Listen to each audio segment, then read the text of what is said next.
nuestro curso de verano, después de esta pequeña pausa que hemos tenido. Y ahora vamos a entrar con otro de los platos fuertes y con una de las grandes personalidades que nos honran con su presencia, que es la exministra Matilde Fernández. Pero tienen ustedes ahí en su biografía que, además de ministra, ha sido muchas más cosas, ¿eh? Es licenciada en Filosofía y Letras, es psicóloga, trabajó en el sector privado como especialista en recursos humanos, ha sido sindicalista, pero sindicalista de los que ha trabajado mucho y bien en la empresa, ¿eh? Ha sido y sigue siendo socialista, no solamente militante, sino simpatizante a pesar de los pesares, ¿eh?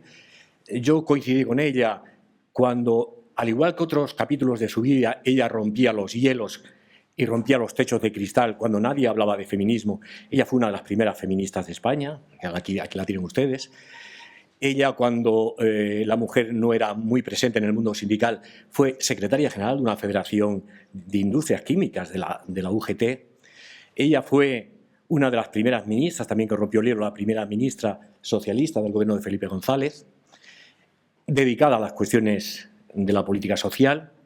Y ella, cuando ha terminado ha sido diputada, senadora, etcétera, etcétera, pero cuando ha terminado su vida política, de la vida uno nunca se jubila, y de los compromisos menos, y sigue trabajando duramente en este momento en la presidenta de ACNUR España, con otro gran problema, que es el de los refugiados y asilados.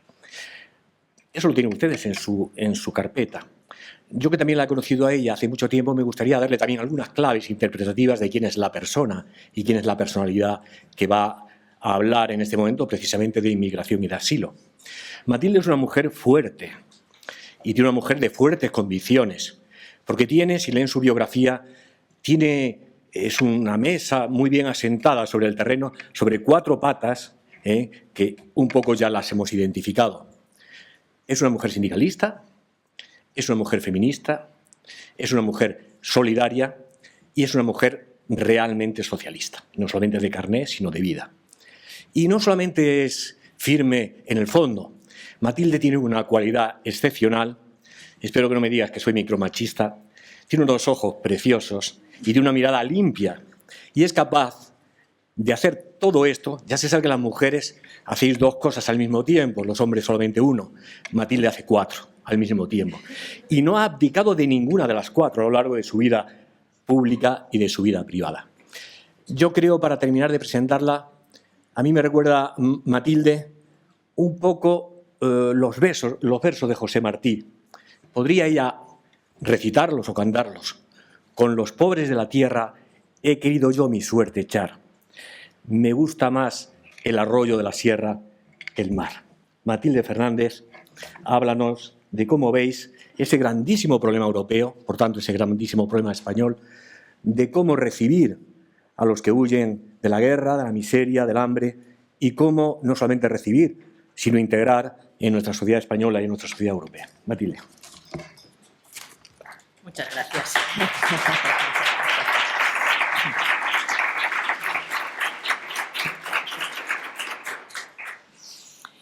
Qué gusto estar viéndoos así y no con el cuello torcido de interveníais. Permitidme medio minuto, en primer lugar, para dar las gracias a la Fundación Academia, Juan Carlos Moreno, su director. Muchas gracias por contar conmigo. Vía mi amigo Alejandro, que como amigo ya borrad la mitad de las cosas que ha dicho, porque la subjetividad no es nada científica. Muchas gracias al doctor Díaz y a mi querido paisano, que le acabamos de escuchar, y que voy a contaros una cosa que no se la he dicho a él. Cuando era joven, su famoso libro sobre Negrín, yo lo compraba y lo regalaba a los amigos. Ahora, fijaros cómo cambia el mundo según cumples años. El tiempo, ¿qué tiempo? ¿Por dónde iría, Pinilla? Ahora compro su obra de Franco y acabo regalándoselo a mis médicos. La oncóloga, el cirujano, es el cambio, ¿no? Bueno, grandes maestros. Veréis, yo aquí he querido venir sobre todo como alumna.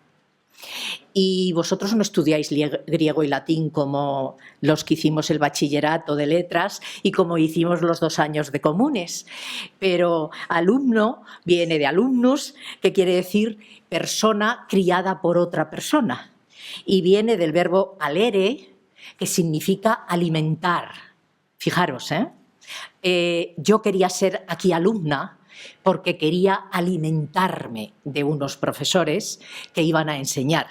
Y a estos profesores de la Universidad de Extremadura y los y las que han venido de otros lugares, yo según les escuchaba me acordaba, los que seáis cinéfilos a lo mejor me decís que no es una buena película, pero El Club de los Poetas Muertos.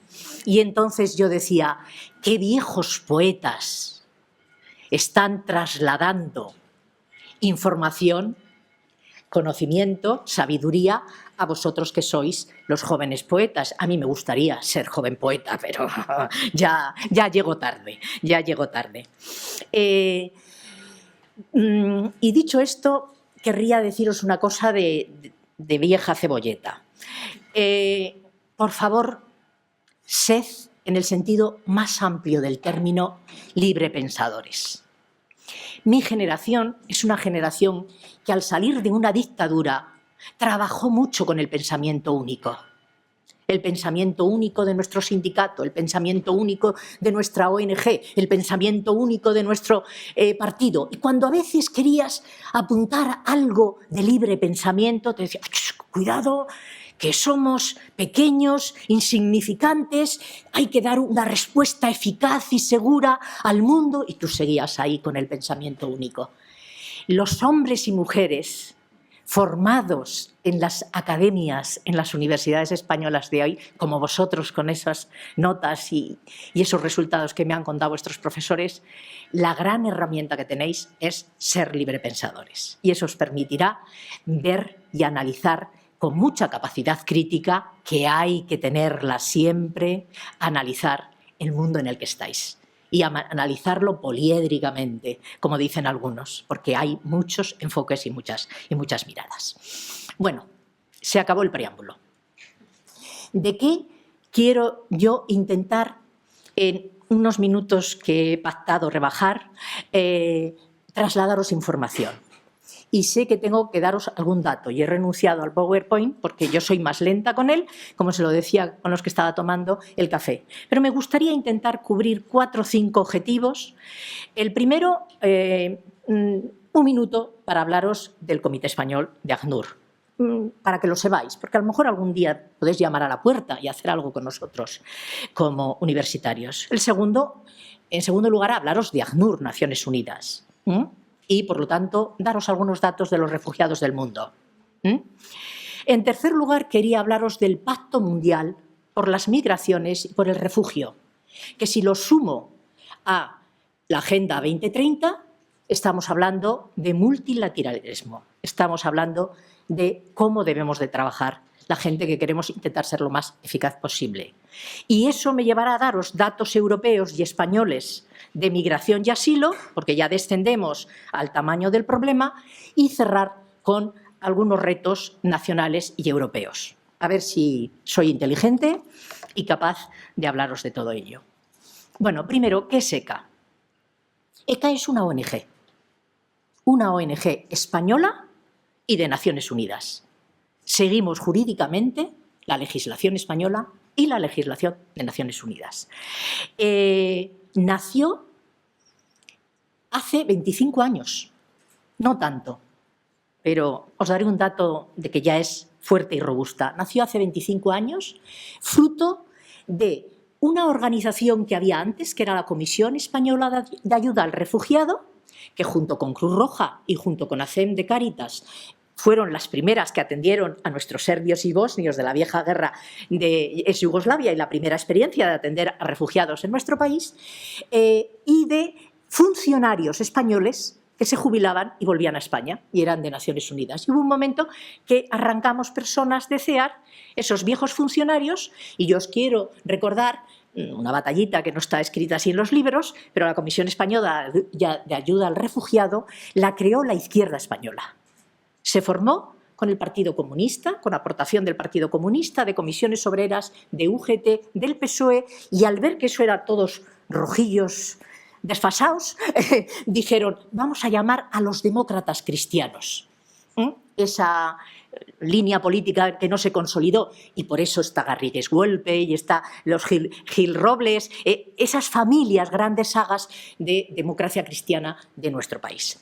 Bueno, y nace para dos cosas, y espero que antes de que me jubile de presidenta consiga la tercera.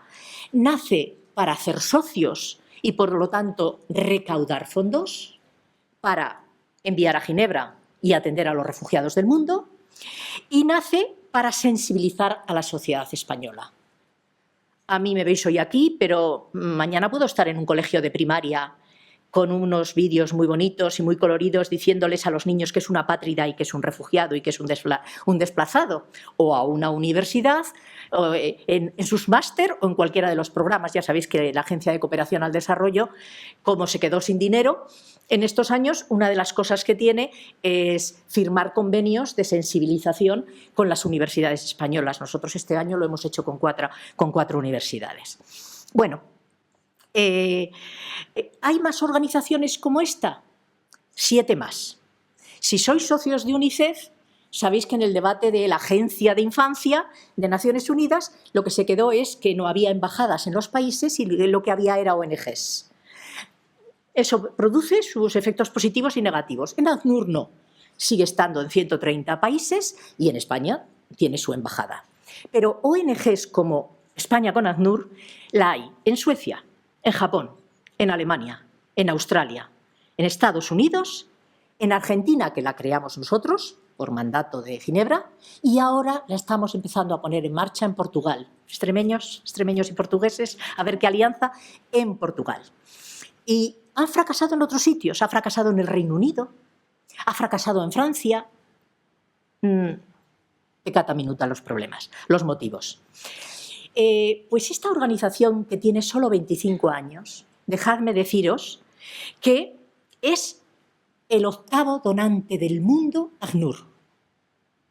Somos la primera ONG del mundo que en donantes privados nos hemos convertido en los 8º donantes. Este año pasado enviamos a Ginebra 90 millones de euros. Recogido mayoritariamente de nuestros socios y recogido de nuestros donantes. Bien, ¿quiénes son esos países que donan más que la pequeña España con ACNUR?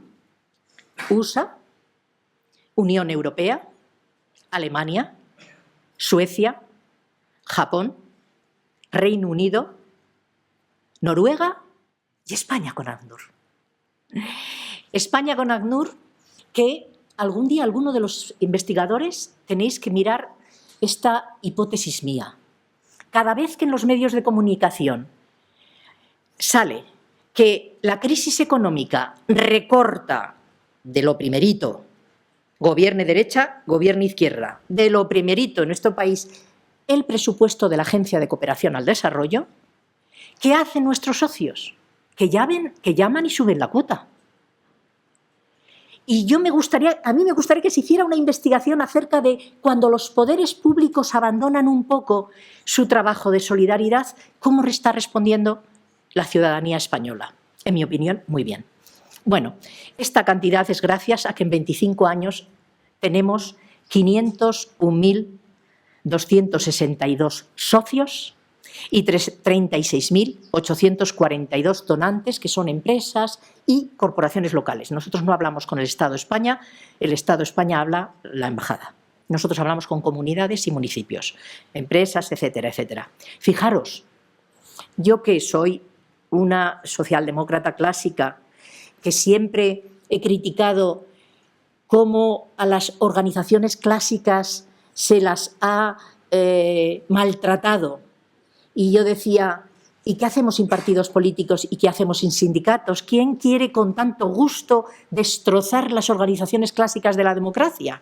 Siempre tengo la tesis, y lo decía la profesora de la Complutense ayer, os lo decía, no destruyamos nada mientras no tengamos algo construido y en marcha y que funcione mejor de lo que queremos enterrar. Bueno, pues no destruyamos las organizaciones de una sociedad que generan democracia hasta que tengamos algo mejor, ¿no? Pues en estos últimos años los partidos políticos decrecen su afiliación, los sindicatos decrecen su afiliación y una organización como España con ACNUR tiene 500.000 de socios que pagan como promedio sus 15 euros mensuales y que pagan semestral o anualmente. Una reflexión. ¿Para qué? Pues para deciros que en 25 años hay otra herramienta útil a la democracia, que es el tercer sector, que se ha ido consolidando, y una parte del tercer sector son las organizaciones sin fin de lucro, que están al servicio de la sociedad. Bueno, os decía que junto con gestionar la solidaridad y sensibilizar a la sociedad, yo espero convencer a ACNUR en Ginebra que estas 7 organizaciones que estamos en el mundo, si a nuestros países llegan refugiados, nos dejen atender a refugiados. Porque si no, tenemos que dar a veces muchas explicaciones. ¿Y por qué vosotros no? Bueno, yo siempre salgo con esta teoría de es que en estos países desarrollados son los poderes públicos quienes tienen que atender a los refugiados, que es verdad, y hay tantas necesidades en otras partes del mundo que nuestro dinero va para otras partes del mundo. Pero si al menos atendiéramos a algunos ejemplos duros, y ya voy a adelantar una conclusión. El maldito reglamento de Dublín, permitidme que lo diga así, como no soy de la academia puedo tener algunas gotitas en adjetivos. El maldito reglamento de Dublín, cuando ha venido, incluso traído por ACNUR, Naciones Unidas, una familia siria a España, y no la hemos informado fehacientemente, y de pronto ha cogido la puerta y se ha ido a Alemania porque ha oído que en Alemania hay más prestaciones y más protección que en España, ha llegado. Y lo primero que le han dicho es, uy, usted ya ha sido reconocida refugiada, usted ya ha sido reconocido refugiado en España, billete de regreso. Como aquellos gobernantes en la transición española que a los mendigos y a los sin techo les pagaban el billete para que se fuera a Málaga o se fueran a Madrid, ¿no? Bueno, pues esto lo he conocido yo por la cornisa cantábrica. Bueno, pues entonces, billete de regreso a donde a usted le reconocieron. Pero cuando llegan a España ya no tienen esos derechos. Y vuelve a estar, bueno, he conocido personas que no han salido, he conocido personas que los ha tenido que recoger el SAMUR social, porque estaban en la calle, y empezar a llamar a teléfonos para decir, esto hay que resolverlo. Bueno, pues esto pasa. Bien, esto es ACNUR, Comité Español de ACNUR. ACNUR, pues ya sabéis, es la gran agencia de atención a los refugiados, una herramienta multilateral maravillosa. Como todo, para mí, Naciones Unidas y Europa fue creada por un montón de hombres y mujeres, más hombres en aquel tiempo que mujeres librepensadores, que tenían la visión del multilateralismo y, desde luego, la visión más global. Pues nace en 1950, aunque realmente se pone en marcha en el 51, cuando se aprueba la Convención de Ginebra del 51 del Estatuto del Refugiado y los derechos humanos para los refugiados. La verdad es que los que estudiáis historia o habéis estudiado historia sabéis que hay documentos que dicen que se pensaba que ACNUR tenía una vida de 5 o 6 años. 5 o 6 años porque era el tiempo que íbamos a tardar en atender a los desplazados y a los refugiados de la Segunda Guerra Mundial. Y después ya se cerrarían las puertas porque no sería necesario. Pero los soviéticos invadieron Hungría y dijeron, pues se tiene que quedar. Pero luego vino la guerra de Yugoslavia, luego ha venido de Ucrania. Eso en nuestro territorio. Y luego todos los conflictos del mundo que han hecho que lo que nació para vivir un lustro, para tener una vida de un lustro, pues sigue vigente y cada vez más necesaria. Entre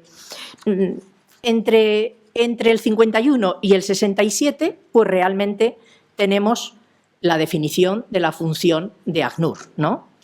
Porque en el 67 se extienden los derechos de la Convención a cualquier persona sin distinción de nacionalidad, de raza, de religión y de orientación política.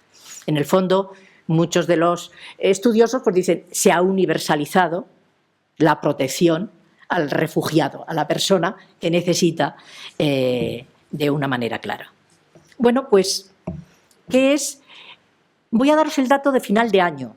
El mes pasado, que se celebró el Día Internacional del Refugiado, ya nos adelantaron el semestre y ya la cifra global es que en el mundo hay 70,8 millones de personas entre refugiadas, desplazadas y apátridas.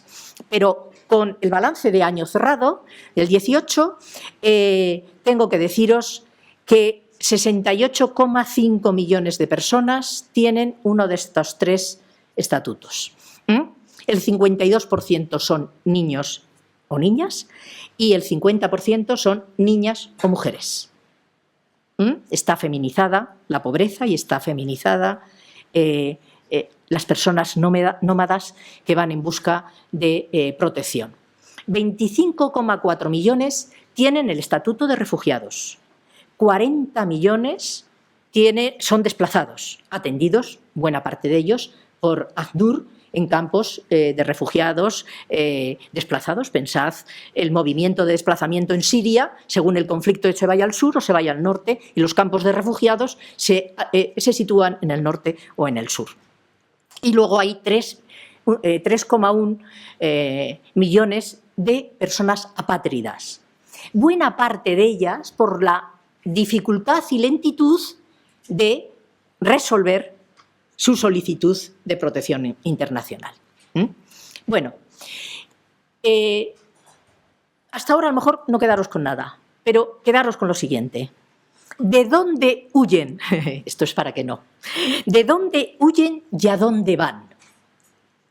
17 millones, el 68% de esta cifra que os he dado, huyen de Siria, Afganistán, Sudán del Sur, Birmania, porque yo lo de Myanmar no lo estudié en mi geografía, y Somalia. De 5 zonas, 5 países del mundo, salen el 68% de las personas que demandan protección. ¿Y a dónde van? 21,5, el 85% de los refugiados, desplazados y apátridas del mundo están en Turquía, en Pakistán, en Uganda, en Líbano y en Irán. Naciones Unidas y Europa mira buscando negociaciones de paz a 5 países y mira buscando protección y cooperación al desarrollo y ayuda a otros 5 países que forman parte de los países mal llamados no ricos y están soportando, empleo adrede la palabra, la solidaridad con estas personas. Bueno, y sabéis que ACNUR, pues cada vez hace más, yo digo el término de la legislación mercantil española, digo, cada vez somos más una UTE, porque de pronto dice, se abre un campo de refugiados, y dice, pero que UNICEF lleve el centro educativo, pero que Médicos del Mundo o Médicos Sin Fronteras lleve el centro de salud, que Ingenieros Sin Fronteras haga los pozos del agua y de las aguas sucias. Es decir, estamos aprendiendo a trabajar en red el conjunto de estas grandes agencias y también con la colaboración de otras organizaciones para hacer este trabajo. Pero, desde luego, emergencia es una función que nadie sabe más que ACNUR, protección es una función que casi nadie sabe más que ACNUR, y búsqueda de soluciones no tanto, porque os voy a dar un dato pedagógico. ¿Sabéis cuál es el promedio de años que una persona refugiada establecida en un campo de refugiados permanece en ese campo de refugiados? Dadme una cifra. Ánimo.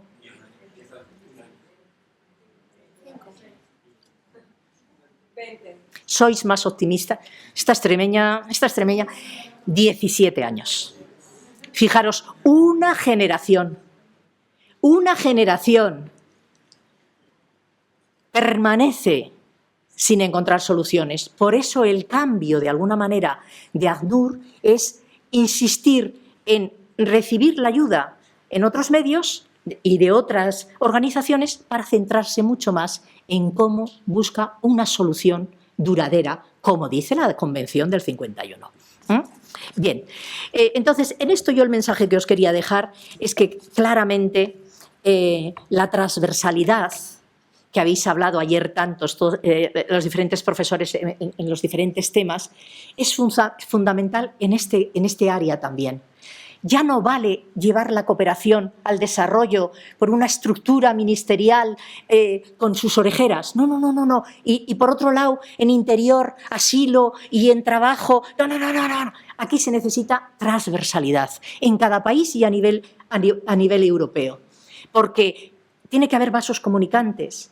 Y si en este momento hay 5 países en vías de desarrollo que están soportando 22 millones de refugiados en sus barrios periféricos, entonces hay que actuar en cooperación al desarrollo para que lleguen recursos a esos países.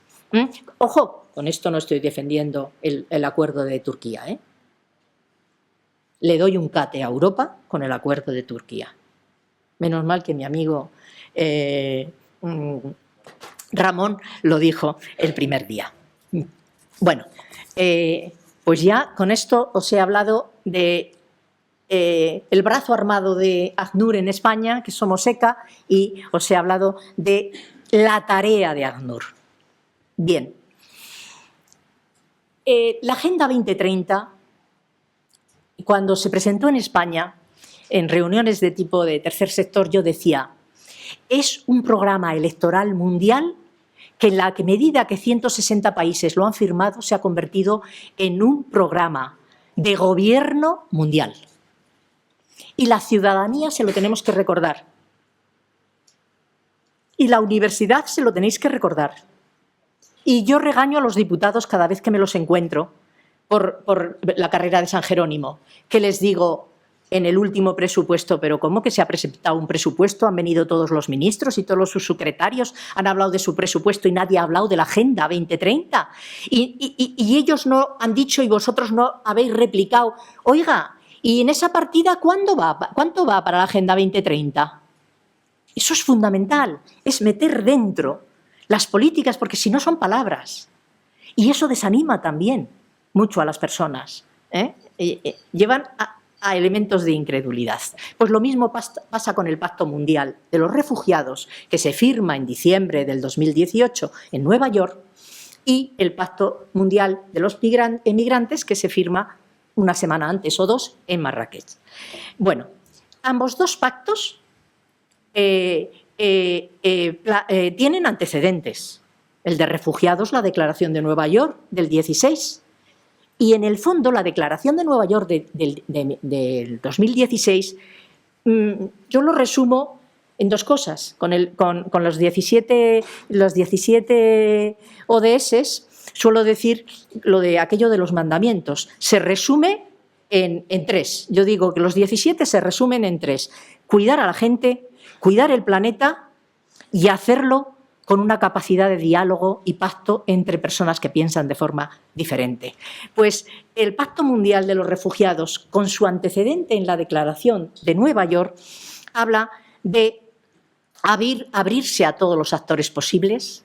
En Naciones Unidas, en todos sus documentos, la profesora del Cano dirá que maneja todas esas informaciones. Y mire, los problemas del mundo tienen tal dimensión, y en este caso son los problemas de los nómadas por el mundo, que se necesita la responsabilidad compartida. Y la responsabilidad compartida es abrirse a que sean protagonistas otros actores. Y ese es el contenido de la antesala del Pacto Mundial. El Pacto Mundial dice claramente, y eso en teoría lo tiene en su mente Europa, pero a veces no lo desarrolla, que es fundamental distribuir la carga, insisto, y avanzar en la responsabilidad compartida. Que es fundamental aliviar la presión sobre los países que acogen, por eso os he insistido tanto en estos datos anteriores, que es fundamental extender soluciones a terceros países, porque el movimiento de nómadas, sean migrantes o refugiados, a veces tiene un coste en el tiempo. Del sur de África tardan tanto en llegar a Ceuta y Melilla y Alemania, tardan tanto que a veces los documentos, los think tank que hay de instituciones de pensamiento, pues claramente dicen que necesitan descansar en medio de África. Incluso hay think tank que dicen que se crearán nuevas ciudades con el movimiento nómada de personas de unos países a otros. Que es necesario extender, por lo tanto, soluciones a países en el camino, y que es necesario fortalecer y corregir las causas que producen la marcha de un país para que en algún momento se pueda producir el retorno. Bueno, me habréis entendido cuando os he dicho lo de los 17 años, que en parte solo por de dónde huyen, en parte no es culpa de una falta de buena política de ACNUR, ¿no? Y de los países, es fruto de que el conflicto bélico sigue y no es posible el retorno.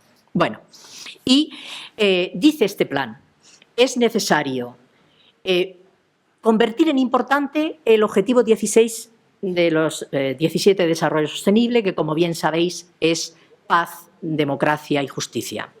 Que es fundamental hacer un plan de acción. Os parecerá muy concreto, pero es que yo me pongo deberes y os quiero dejar deberes como universitarios. Es que a Europa hay que decirle que tiene que hacer un plan de acción para cumplir con el objetivo del plan global mundial. Tiene que hacer su plan de acción, pero España tiene que hacer su plan de acción. Y hay que empujar a nuestros gobernantes, que de momento creo que se están escabullendo un poco con esto de que son, ¿cómo se dice?, eventuales, en funciones. No, déjese de funciones y mientras esté en funciones haga papeles. Es fundamental. Hay que hacer planes de acción, hay que ir cada 4 años a un foro a Ginebra, y tenemos que ir todos los países a llevar nuestro informe, y tiene que ir Europa a llevar su informe. Y hay que crear en todos los países una plataforma de apoyo a los refugiados de acogida. Eso, por ejemplo, en nuestro país lo hicimos muy bien con la llegada de emigrantes, que era crear asociaciones y ayudar a crear asociaciones de marroquíes, de bolivianos, de los diferentes colectivos un poco que venían. Bueno, esta es una tarea fundamental a realizar en los próximos años. Entonces, voy a daros otros datos más. Uy, ¿cómo se va el tiempo? Voy a daros otros datos más, que es el Eurostat del 2018. ¿Cuántas personas? Y esto lo hago para que penséis, para que veáis que no es tan difícil si hay voluntad política. Si es que el problema es voluntad política y rigor profesional de todos en cada lugar donde esté. Dice el Eurostat 2018, ¿cuántas personas tiene Europa como refugiadas? 638.000 en el 2018 solicitudes de asilo. Es mucho menos que los años anteriores. ¿Y cuáles son los países donde se solicita el asilo? Pues son los siguientes: Alemania en primer lugar, Francia en segundo lugar, Grecia en tercero, en parte es también un tema geográfico, España en cuarto, somos el cuarto país con más solicitudes de asilo, después Italia, después el Reino Unido y después Suecia. En este grupo de países están el 85% de los 600, algo menos de 50.000 solicitudes del 2018. Y como no me va a dar tiempo a hablar de migrantes, pero sí os lo voy a dar, hay 20,3 millones de migrantes con permiso de residencia en Europa. El 23% en Alemania, el 18% en Italia, el 14% en Francia, el 13% en España, volvemos a estar en cuarto lugar, y el 8% en el Reino Unido. Y ahora os voy a dar los últimos datos de España. ¿Cuántos refugiados, cuántas personas han solicitado en el 2018 refugio en España? 54.065 personas. Solo. Somos 47 millones. Cuarto país y 54.000. Han solicitado 6.063 menores no acompañados. Y según nuestra administración pública, en este momento, acogidos, tenemos 13.012 menores no acompañados. La mayoría integrados en sistema educativo, residiendo en albergues o en casas que nada tienen que ver con un niño que coge algo en una tienda. Últimamente salen todos en Cataluña y de pronto se hace una manifestación de gente que quiere echarlos del centro. En este país hay 13.000 menores no acompañados, educándose, formándose y preparándose. ¿Y estos 54.000 de dónde vienen?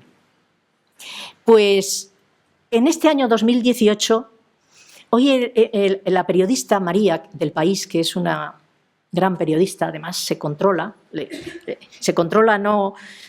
no contar lo que siente, sino ser muy kantiana, es de los buenos periodistas, me mandaba el artículo de hoy y hablaba de que por fin el Ministerio de Interior ha dicho que va a dedicar más personas para agilizar el trámite de las solicitudes de los venezolanos, porque se sabe que la mayoría de ellos no van a tener al final el Estatuto de Protección Internacional y el Estatuto de Refugio.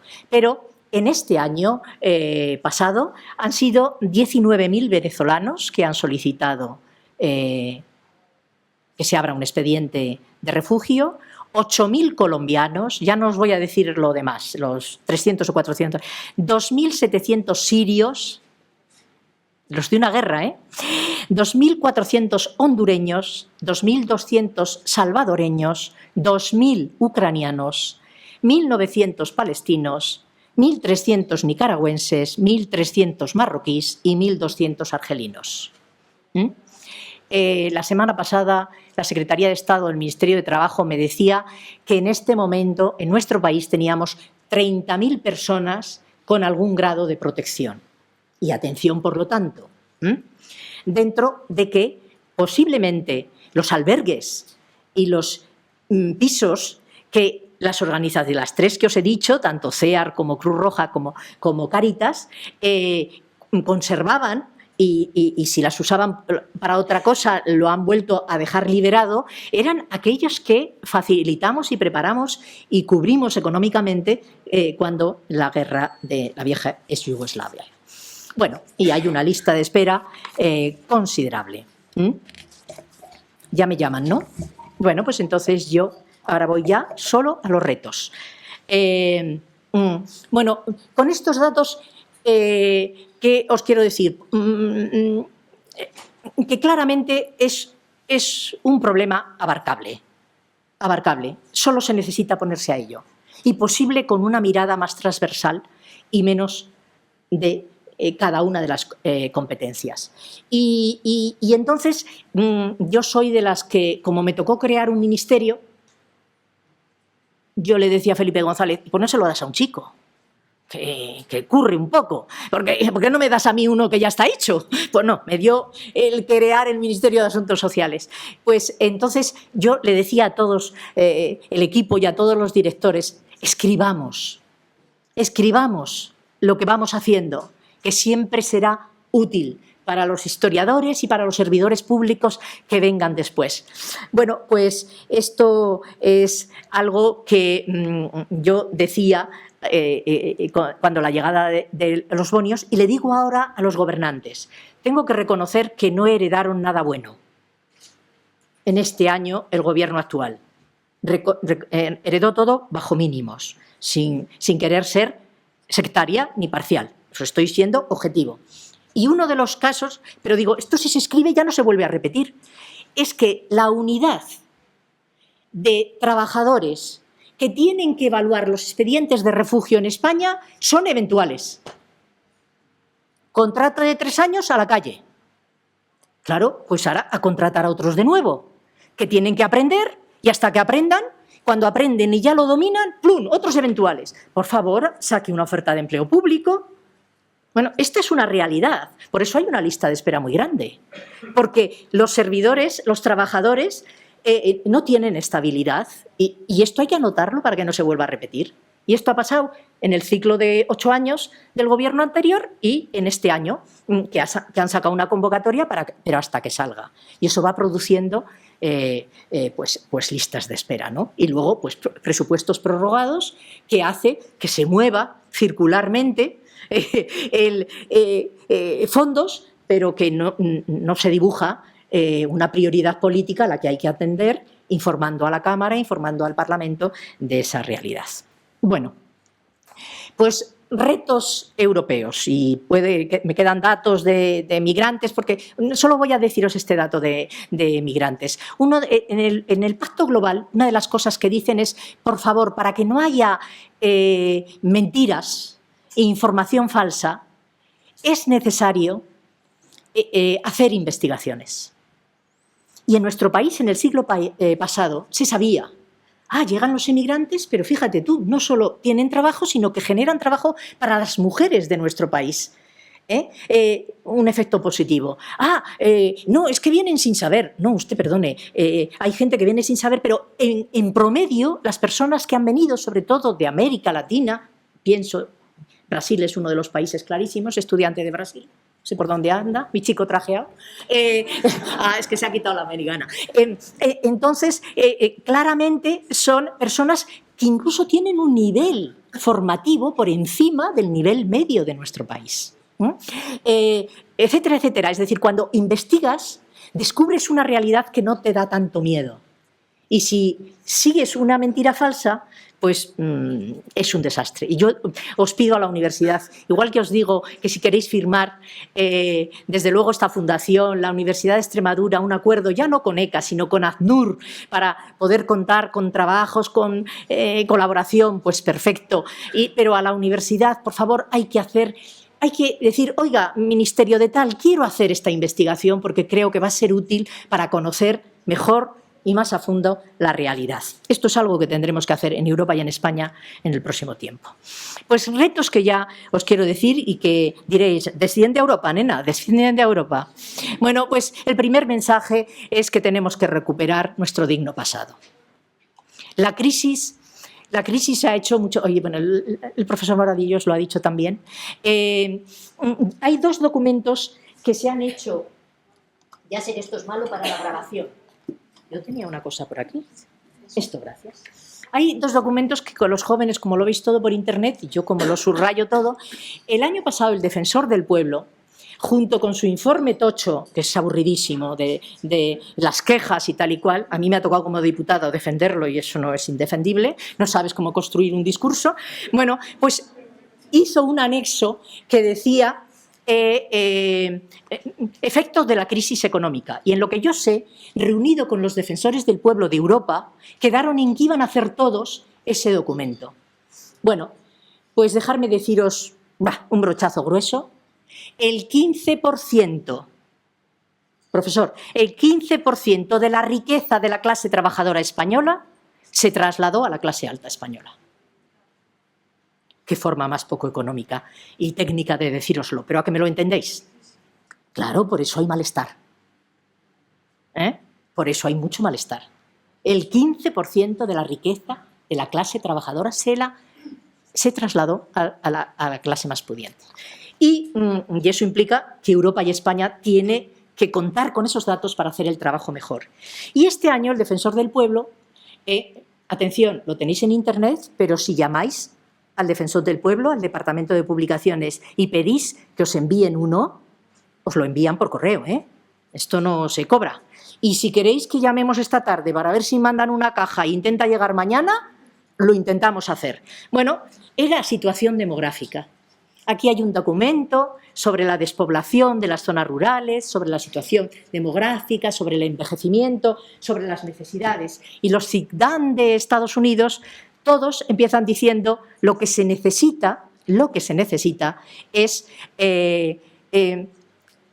unos trabajadores que vienen de otros lugares porque el norte, que envejece a marchas aceleradas, va a necesitar de unos puestos de trabajo que van a venir del sur. Eso es un hecho clarísimo. Y luego la despoblación, si queremos hacer una política más inteligente, desde luego va a estar ahí.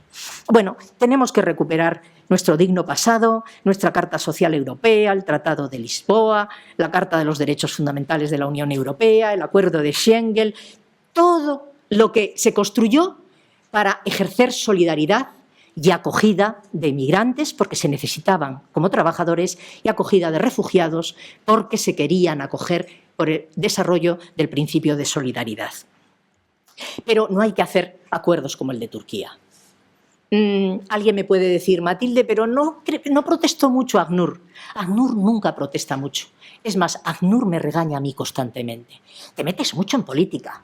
Yo digo, es que si el refugio no es política, no, que nosotros tenemos que ser lo más imparciales posibles. Y es verdad, porque estamos con los corruptos de Uganda, pero conseguimos suelo para hacer campos de refugiados y atender a personas. Y esa es la contradicción de la Agencia de Naciones Unidas. Y entonces, pues a mí me dice, claro, a ti te gusta meterte con Rajoy, y no meterte con tu compañero. Yo digo que no, de verdad, que yo soy ya más libre pensadora. Pero es verdad que aparecen esas cosas tan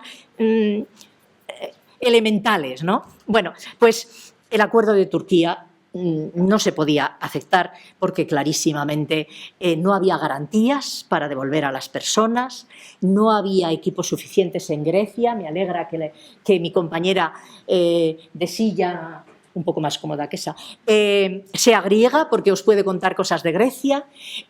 No había garantías para la entrevista individual y familiar en torno a qué tratamiento se tenía que dar a esa persona, y no había garantías con el retorno de Grecia hacia Turquía de las personas. Que la parte de dar recursos a Turquía, estupenda, porque es verdad que forma parte de eso que os he dicho. Hay 5 países que están acogiendo a millones de personas y hay que buscar recursos. Pero os lo digo porque ayer la prensa, o antes de ayer, la prensa decía: Europa está pensando en transferir a Marruecos una serie de millones para intentar que no lleguen a Europa los africanos, ya sean del norte o del sur. ¿Cómo se tiene que hacer eso? Eso se tiene que hacer bien. Transfieres recursos, pero transfieres recursos para que cumplan, no sean un parche, o incluso a lo mejor unos recursos que no sirven en absoluto ni para inmigrantes ni para refugiados. Hay que sentarse y analizar el SECA y sus 7 apartados. Clarísimamente hay que retomar la construcción del sistema europeo común de asilo, que está congelado. Y eso implica que hay que revisar la Agenda Europea de Migraciones, hay que revisar el Eurodac, de conservar datos en inmigración. Por ejemplo, sé, y no estoy del todo bien informada, que de momento andan hablando de 10 millones, de 10 años de conservar cada país la información, y la mayoría de los países quieren reducir un poco. Bueno, pues acaben pactando, pero resuelvan ese tema. El reglamento de Dublín, que ya os he contado, que hace mucho daño, la directiva de procedimientos, la directiva de retorno y el reglamento sobre la Guardia Europea de Fronteras y de Costas. Este paquete de 7 actuaciones que están en torno al SECA, clarísimamente hay que buscar la forma de ponerla en vigor. Y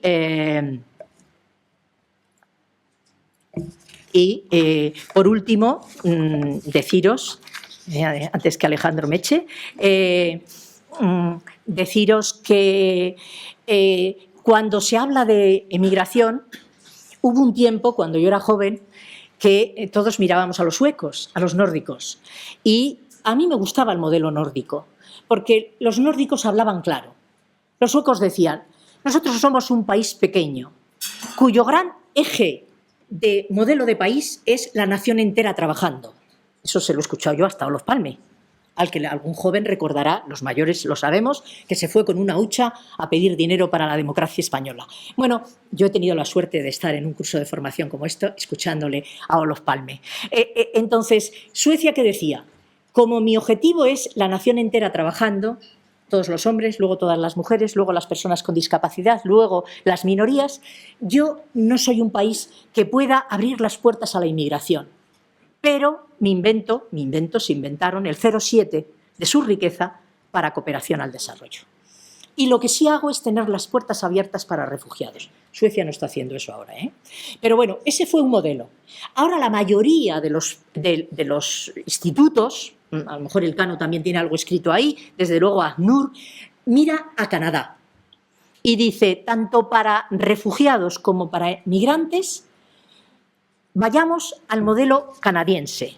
Y el modelo canadiense lo hizo hace años en la inmigración.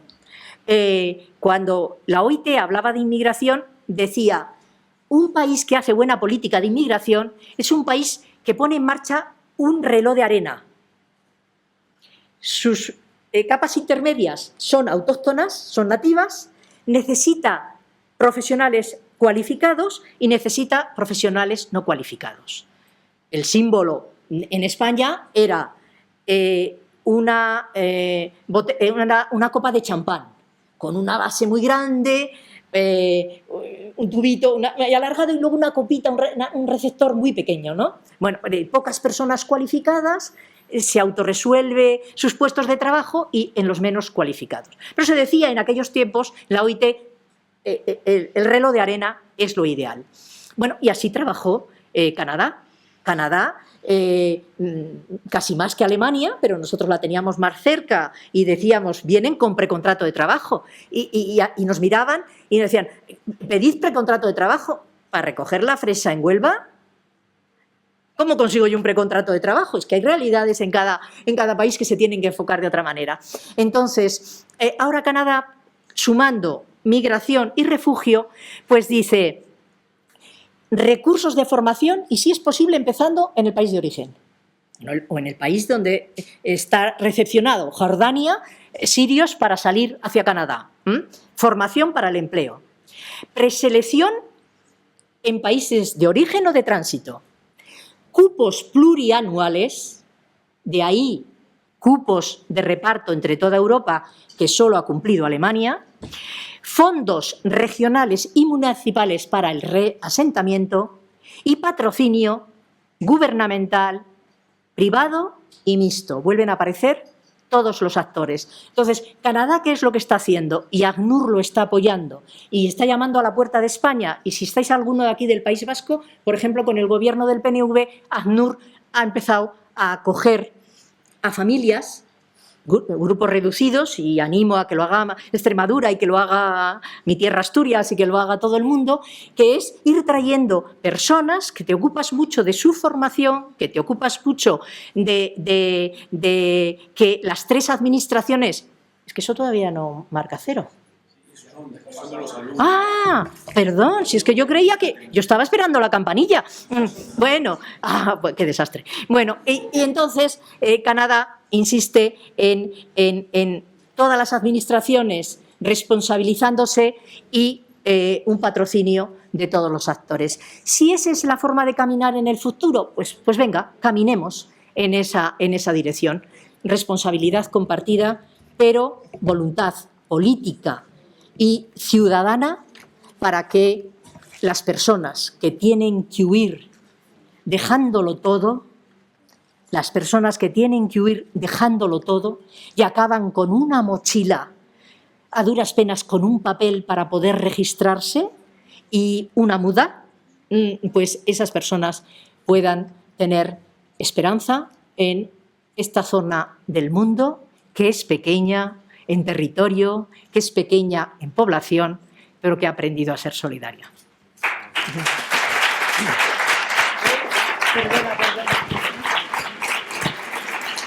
Muchas gracias, Matilde. Yo no me puedo enfadar con Matilde, porque es imposible, ¿no? Ella nunca se enfada, incluso cuando es dura no se enfada. Y has dicho algunas cosas duras y nos has recordado la importancia, con eso me quedo, porque ahora Anastasia va a hacer un resumen, la importancia del multilateralismo, que es una de las líneas del mainstreaming de este curso, ¿no?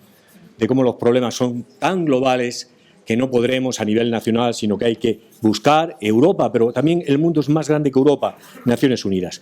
Bueno, tenemos una alumna griega que habla bastante bien castellano, yo diría que muy bien, Anastasia, perdóname, no soy capaz de decir tu apellido, es una licenciada, bueno, doctoranda en Derecho Internacional, está ahora en la Universidad de Málaga y aunque Matilde no te echó la bronca, pero se ha comido casi el tiempo del debate, pero te voy a dar la palabra a Anastasia para que nos digas qué es lo que tú dirías como resumen y algún reto te ha dicho para que hables del tema de Grecia, por eso estás también ahí, porque creo que tenéis una experiencia muy rica los griegos de lo que es trabajar con el refugio. Hola, ¿sí? Perfecto. Muchas gracias por su intervención. La verdad es que es muy difícil hacer un resumen en 2 minutos de toda esa información. Empezamos con la función de ACNUR, lo que es, cómo empezó, las causas, para pasar en el contexto y la importancia de tener una participación ciudadana fuerte, por una parte, y por otra parte una voluntad política. Necesitamos soluciones colectivas. No podemos estar esperando que el Estado nos va a dar la solución, tampoco que nosotros, los ciudadanos, vamos a dar la solución. En lo que quiero quedar yo es algo muy reciente. Hace un mes, un grupo de abogados presentó una comunicación antes del Corte Penal la Corte Penal Internacional, donde estaba denunciando Unión Europea y sus agentes por crímenes contra la humanidad y exactamente sobre lo que está pasando en los últimos años, desde 2014 hasta hoy, en el mar Mediterráneo, en la parte central y en la cooperación que tiene Unión Europea con Libia ahora mismo. Y yo no voy a quedar en quién tiene la culpa, si hay una responsabilidad directa o indirecta de Unión Europea. Voy a hablar sobre el papel que estamos jugando nosotros como ciudadanos. Por una parte ese lobby de abogados, por otra parte ONGs que están trabajando voluntariamente en el mar. Y cómo, de visto bueno de Unión Europea, que empezó dando las gracias a la gente que están cooperando sin ánimo de lucro, pasamos en criminalizar organizaciones, en detener personas que estaban ayudando sin ningún interés, gente que estaban muriendo en el mar. Matilde, tienes que contestar a eso. Sí, claro, clarísimamente. Déjale el micro.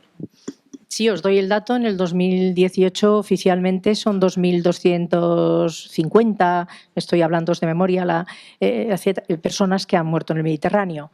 ¿Cuántos cuerpos no se han recogido? Es tremendo. Yo me acuerdo que cuando esto empezó entre Marruecos y España a finales del siglo pasado, una decisión que tomamos nosotros fue crear una organización marroquí en España y esa misma organización en Marruecos para presionar de forma exhaustiva frente a las mafias. Es un tema que el Pacto Global de Inmigración insiste, ¿no? Que hay que trabajar contra ello. Y, desde luego, el giro que se está produciendo, pues desde Open Arms a la alemana que detenían en Italia y a todos los barcos. Por eso, siendo crítica, yo diría que cuando un gobierno decide que sí va a permitir, como fue el nuestro, que Open Arms trajera los 63 primeras personas que vinieron, ¿no? ¿Eran 63? Algo más. Sí, eran algo más. Bueno, pues lo que no debe de haber es que entre funcionarios, Cruz Roja, ACNUR y tal, había en el puerto de Valencia una tropa tremenda. Y dice, bueno, si 3 meses después vas a decir a Open Arms que hay que frenar porque hay que reducir que lleguen personas y hay que repartir entre todo el Mediterráneo, pues entonces, por favor, no montes tanto número. Muy bien. Como veis, de una manera muy amable, pero reparte hacia todos los sitios. Nos hemos ido de hora, pero vamos a, inevitablemente, tenéis un turno de palabra a los alumnos. Lo que os pido es que sea muy breve y Matilde, toma nota porque tendrás que contestar en un solo turno a todos ellos. Hay una compañera aquí detrás de la columna, pero que te vea la ministra. Bueno, yo sí veo a la ministra. ¿Puedo hablar ya? Desastre. Hola. Preséntate. Sí, hoy. Sí, ¿no? Hola. Sí. Bueno, muchísimas gracias por su intervención. Me ha gustado un montón. Me llamo Paloma Montes. ¿Dónde vienes? Bueno, soy de Plasencia, de aquí al lado, aquí a 30 kilómetros más o menos. Me ha gustado mucho porque parece que hay momentos en los que olvidamos la realidad, ¿no? Que vivimos como una caja y no vemos más allá de lo que pasa, pues a lo mejor en nuestra ciudad, en nuestro país y un poco más. Entonces, me ha parecido eso muy interesante. Y antes hacía usted mención a que hay que realizar una plataforma en terceros países, ¿no? No obstante, me parece que es muy importante no olvidar la gran red de mafia que hay, por ejemplo, en África, ¿no? De toda esa gente que sale de sus países, deja todo atrás, y le venden la idea de sí, vas a poder llegar a Europa, te vamos a ayudar, y al final pues es todo mentira. ¿Cómo cree usted que se podría poner fin a esas mafias que siguen? Sí, que están en auge. Y por otro lado, que nuestra compañera Anastasia también ha mencionado el caso de Libia, que Libia sigue siendo un estado fallido. Actualmente considero que Libia está pasando como a un tercer plano. Al menos no oigo casi nunca nada de la prensa, ni de Libia, ni nada, y que sigue siendo uno de los principales actores también en este aspecto de la inmigración, ¿no? Entonces, ¿no cree usted también que se debería quizá intervenir un poco más? ¿O qué es lo que usted propondría para poder poner fin a esta situación? Muchas gracias. ¿Otra palabra? ¿Alguien más? Bueno, yo soy Sofía. El año pasado terminé un máster en Unión Europea por la UNED. Yo lo que quería, no sé si es más una pregunta o una reflexión compartida. ¿Es corta o una reflexión? Sí, sí. Corríjame si me equivoco, porque yo la impresión que he sacado de su ponencia, que también me ha parecido que un poco la ha introducido el ministro Borrell, ha sido: vamos a utilizar para evitar esta despoblación, para evitar el envejecimiento de la población, este vector que viene del sur al norte envejecido. A mí me parece que eso es perpetuar el problema que existe en la actualidad. Esa población del sur está emigrando porque no tiene dónde quedarse en sus propios países, no porque quiera, sino porque no puede, porque no encuentra recursos, no encuentra trabajo.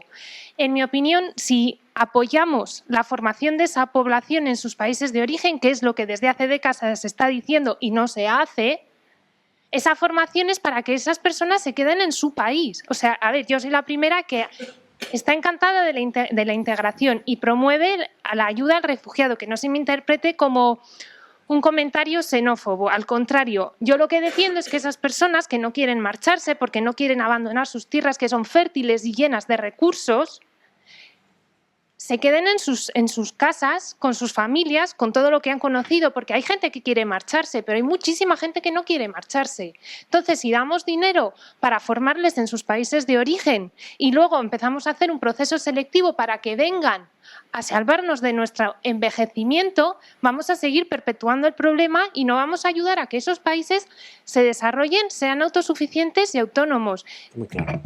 Clarísimo. La última palabra. ¿Nadie más? Al fondo.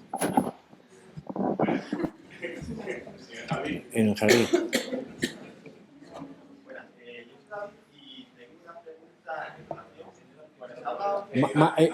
Aprieta en el micrófono abajo, tiene un botoncito. A lo mejor se tiene que acercar dentro del parámetro. Sí, arriba. Hola, vale. Bueno, yo me llamo David y tengo una pregunta. Hemos hablado, yo creo que con algo que existe bastante consenso, ¿no? A nivel de política, un acuerdo político y los gobiernos qué deben hacer para solucionar el tema de la inmigración, los exiliados, etcétera. Pero mi pregunta es que los gobiernos que sí han tomado ese tipo de medidas, al final vivimos en una Europa que uno de los desafíos actuales es el crecimiento, por ejemplo, de esa xenofobia, ¿no? Entonces, esos gobiernos que toman esas medidas pueden perder votos y al final vivimos en un ciclo político en el que ese tipo de medidas pues, puede no tener un rédito electoral. Entonces, aparte de lo que sería la medida que tiene que tomar el gobierno, ¿qué medidas planteamos de cara a fomentar o favorecer un discurso por parte de la población, una concienciación que realmente favorezca asimilar ese discurso y que no tenga una penalización en lo que sería el ciclo electoral? Sobre todo de cara a que yo entiendo que al final un político, un gobierno, no toma medidas. ¿Por qué? Porque lo ha pasado en Alemania, ¿no? Que llega a las elecciones y pierde votos. Entonces me pregunto. Muy bien. Bueno, pues Matilde. Pues telegráficamente, para no seguir robando más tiempo. Paloma, si lees el Pacto Global de Inmigración, que tiene 23 medidas de actuación, hay 2 de ellas dedicadas a la lucha contra la red de mafias y la red de trata de mujeres. Y de hecho, si lees los informes de la Agenda 2030, hubo 2 años que Naciones Unidas se dedicó a trabajar de forma especial este tema y es tremendo, porque en 2 años Naciones Unidas detectó 500 redes de trata de blancas para explotación sexual o para explotación laboral de diferentes países hacia Europa. Es decir, aquí hay que actuar. Por eso yo cuando decía, si llega dinero de Europa al norte de África para intentar frenar la entrada, que llegue para unos fines que reduzcan estas redes y, por supuesto, para todo un trabajo en la línea de la reflexión de Sofía, que comparto. Visitando Mozambique, por ejemplo, Andalucía tiene una escuela de formación profesional para todas estas cosas de cocina, de comedores, ¿cómo se dice? Camareros, etcétera, etcétera. Y la verdad es que mayoritariamente me contaban que acababan entrando en toda la red de los hoteles de encanto británicos que hay por toda esa zona sur. Trabajar ahí en asentar población y formar y cualificar es un hecho, pero sigue habiendo una realidad, y os la ha contado el profesor Moraviellos, es que nacen muchos niños. Es como cuando estudiaban y nos enseñaban los sociólogos el tema de la España rural y la España urbana. Es que la España rural era una España que necesitaba mano de obra y las familias tenían hijos porque había que atender el ganado, el campo, no sé qué, no sé cuánto. Cuando ya se hace una España urbana, deja de ser una familia amplia para hacer una familia, como era ya una familia consumidora, es una familia que se reduce. Bueno, esto es un esquema muy viejo de sociología, pero bien. Y David, pues Europa tiene la respuesta: responsabilidad compartida, política común y reparto, por lo tanto, de éxitos y de todos los fenómenos. Yo cuando voy a Ginebra lo que digo es que el próximo premio Nassen se lo tenemos que dar a la señora Merkel, porque la señora Merkel, cuando dijo que de acuerdo y todos los países dijeron vamos a distribuir la gente de Grecia y de Turquía, pues es que Alemania tiene 1.100.000 personas y los demás no los tenemos, nuestra parte proporcional. Por lo tanto, hay que poner en valor el trabajo de esa mujer, aunque algunos digan que le vayan a costar. Yo creo que es que ya, además ella se quiere ir, pero hay que poner en valor ese trabajo y hay que recordar a los demás que el trabajo es compartido, la responsabilidad es compartida y la política es común. Bueno, pues muchas gracias, Matilde. Creo que ha sido un broche de oro, una mañana muy intensa, que recordaréis sin duda cuando envejezcáis, hacerlo despacio, porque yo voy a ir envejeciendo también al mismo tiempo y ya me queda poco. Os voy a dejar ahora con Miguel Ángel Martín, que os va a decir lo de esta tarde, porque parece que esta tarde también hay una conferencia muy interesante. No me digas que tenemos una más ahora.